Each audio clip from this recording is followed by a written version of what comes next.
from the campus of the University of Alabama. Live sports from Alabama's sports team.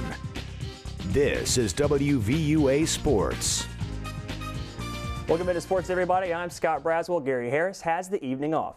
Former Alabama star linebacker Rolando McClain has seen his share of ups and downs in his career. McClain was one of the top recruits coming out of high school and helped lead Alabama to the 2009 National Championship. Since then, McClain has retired twice from the NFL and had some legal trouble along the way, but he recently made a comeback, and in sports, we love a great comeback story, folks. The Decatur native signed with the Dallas Cowboys and may even start when Dallas takes the field on Sunday in their season opener against the 49ers. One guy is happy about McClain's return, Alabama head coach Nick Saban.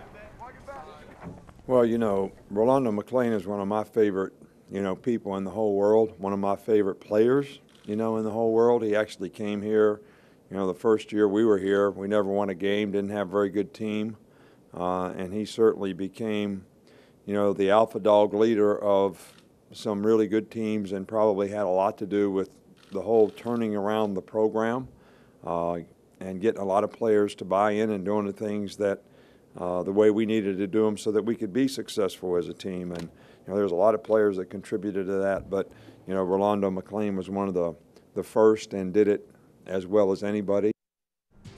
Quick NFL score update for you. The defending Super Bowl champs, the Seattle Seahawks, currently up on the Green Bay Packers 29-16. A couple of updates on some former Alabama players. Eddie Lacy, 11 rushes for 31 yards, and rookie HaHa Clinton Dix, 4 tackles, 1 sack, and a fumble recovery.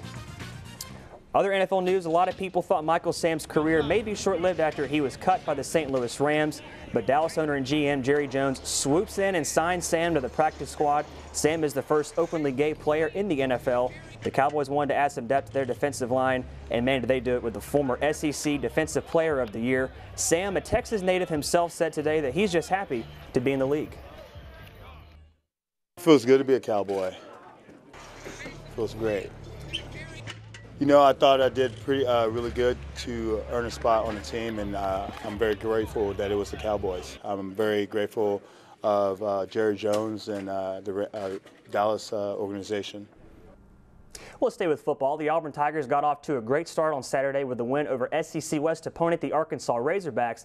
The game was tied at the half until the Tigers just blew away the Hogs in the second half to go on for the 45-21 win. Heisman contender Nick Marshall sat out the entire first half because of an off-season arrest, and that gave way for backup Jeremy Johnson to get a ton of game reps. You see him there throwing a touchdown pass to De'Arco Williams. Auburn welcomes a new opponent into Jordan-Hare Stadium this weekend in San Jose State, and head coach Gus Malzahn says he wants to see some improvement from one week to the next.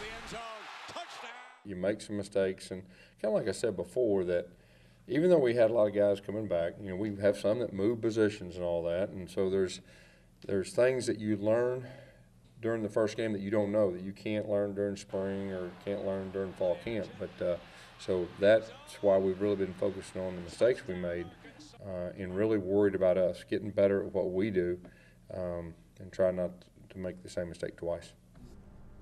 Well, let's stay with Auburn. Former Auburn star Cam Newton is considered a game-time decision for the Carolina Panthers this weekend.